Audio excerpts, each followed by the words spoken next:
RCM एक बीज है, ठीक है, एक जमीन है, यहां एक जमीन है। अब इस आरसीएम में, आरसीएम रूपी जमीन है, यहाँ पे 3 तरीके के लोग ज्वाइन किए।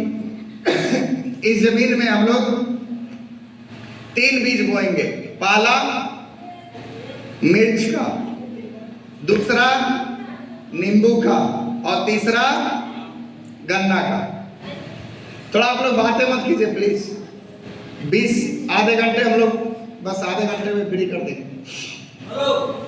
कोई नहीं कोई नहीं। ये दिख रहा है आपको, बोर्ड दिख रहा है, क्या क्या है? पहला बीज कौन सा है? मिर्ची। दूसरा बीज नींबू। तीसरा गन्ना। जमीन एक ही है, आपने बीज बोया वो भी बराबर एक ही समय में बोया। समझ में आ रहा है? पानी एक ही साथ डाल रहे, ऐसा नहीं कि एगो में चीनी वाला पानी डाल दिए, एगो में मिर्चा वाला पानी डाल दिए। घुमा दीजिए ना, बोलेगा वो।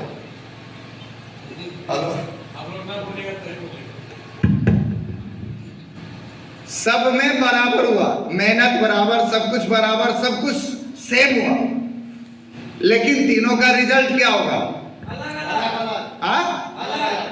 बीज से जब अंकुरन निकलेगा तो सब लगभग एक ही होगा, लेकिन तीनों का रिजल्ट क्या होगा? मिर्च का स्वभाव इस मिट्टी से क्या लेना था? तीखापन। नींबू का स्वभाव क्या लेना था मिट्टी से? खट्टापन।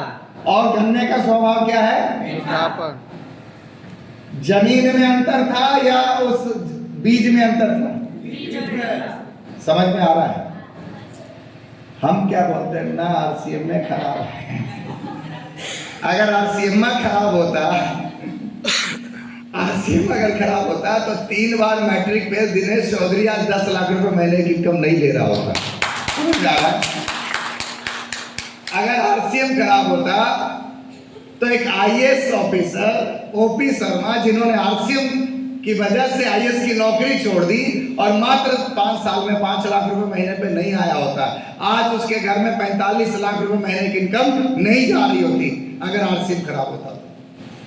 अगर आरसीएम खराब होता और आपको लग रहा है ये टाइम पास करने का सिस्टम है, तो 500 रुपए से अपने जीवन की शुरुआत करने वाला डॉक्टर सुरेंद्र वत्स आज महीने की 1 करोड़ की इनकम नहीं ले रहा होता। आज अगर आरसीएम में कोई कमी होती है और आपको लग रहा है ये टाइम पास का सिस्टम है, तो एक कपड़े की मिल में काम करने वाला मुकेश कोठारी आज 1 महीने का 150 करोड़ का टर्नओवर नहीं कर रहा होता। महीने का 150 करोड़ का टर्नओवर। अगर ये आरसीएम में प्रॉब्लम होता तो एक आरपीएफ के कांस्टेबल का बेटा बीएससी पार्ट 2 का स्टूडेंट था जब आरसीएम ज्वाइन किया, आज भी बीएससी पार्ट 2 का स्टूडेंट है और महीने की 20 लाख रुपए से ऊपर की इनकम नहीं ले रहा होता। समझ में आ रहा है? ये आरसीएम में प्रॉब्लम नहीं है, प्रॉब्लम हमारे और आप में है। यस या नो? यस। आप समझिए, एक स्कूल है, एक क्लास में 60 बच्चे पढ़ते हैं, 60 बच्चों को पढ़ाने वाला टीचर वही होता है, माहौल वही होता है, बेंच कुर्सी वही होता है, लेकिन 60 बच्चे के रिजल्ट अलग अलग हो जाते हैं। होते हैं नहीं होते? यस। क्यों? कमी किसमें है?